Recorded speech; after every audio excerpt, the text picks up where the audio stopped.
지난해 국내 출생자 수가 9년 만에 증가하며 저출생 문제 해결에 희망이 보인다는 평가가 나왔다. 그러나 은퇴 연령인 60대와 70대 인구가 경제활동의 주축인 30대와 40대 인구를 처음으로 넘어서는 등 고령화에 따른 경제활동 위축은 여전히 심각한 문제로 지적된다. 출생자 수는 2017년 40만 명대, 2020년 30만 명대가 무너진 이후 인구 절벽에 대한 우려가 계속되어 왔다. 이에 정부와 지방자치단체는 신혼부부와 출산 가정을 위한 주택 및 양육 지원 등 다각적인 대책을 추진했으며 코로나19 팬데믹이 종식되면서 분위기가 일부 전환된 것으로 보인다. 혼인 건수는 2022년 19만 2천 건으로 최저점을 기록했으나 2023년 19만 4천 건으로 소폭 증가했다. 특히 지난해 10월 혼인 건수는 전년 동기 대비 3,568건, 22.3% 증가한 1만 9,551건을 기록하며 7개월 연속 증가세를 이어갔다. 혼인 건수는 출산의 약 2년 전 선행지표로 여겨지는 만큼 출생자 수 증가세도 이어질 가능성이 높다. 실제로 행정안전부에 따르면 지난해 국내 출생 등록자 수는 24만 2,334명으로 전년 대비 3.10% 7,295명 증가했다.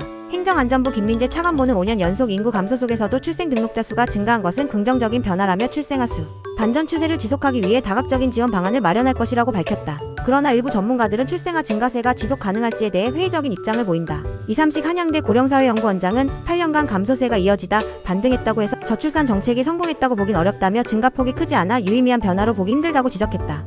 그는 코로나19로 지연된 혼인이 한꺼번에 몰리며 나타난 일시적 현상일 가능성이 크다고 덧붙였다. 출생아 수 증가에도 불구하고 고령화 문제는 더욱 심각해지고 있다. 지난해 60대 인구는 전년보다 18만 명 이상 늘어난 782만 명으로 같은 기간 약 19만 명 줄어든 40대 인구 772만 명을 처음으로 넘어섰다. 또한 70대 이상 인구는 전체 인구의 12.94%를 차지하며 30대 인구 12.93%를 처음으로 앞질렀다. 70대 이상 인구는 전년 대비 31만 241명이 늘어난 662만 9,643명으로 집계됐다. 한편 저출산의 영향으로 생산 연령 인구 15에서 64세는 3,549만 6,018명으로 전년보다 43만 5,039명 감소했다. 유소년 인구 0에서 14세는 546만 4,421명으로 65세 이상 인구 1,025만 6,782명의 절반 수준에 불과하다. 주민등록 인구는 지난해 5,121만 7,221명으로 2020년 이후 5년 연속 감소했다. 수도권 인구는 2,604만 7,523명으로 전체의 절반 이상을 차지했으며 비수도권 인구는 2,516만 9,698명으로 집계됐다. 전문가들은 저출산과 고령화가 가속화되는 상황에서 지속적인 정책 지원과 구조적 전환이 필요하다고 강조하고 있다. 인구 감소와 고령화가 경제에 미칠 부정적 영향을 완화하기 위해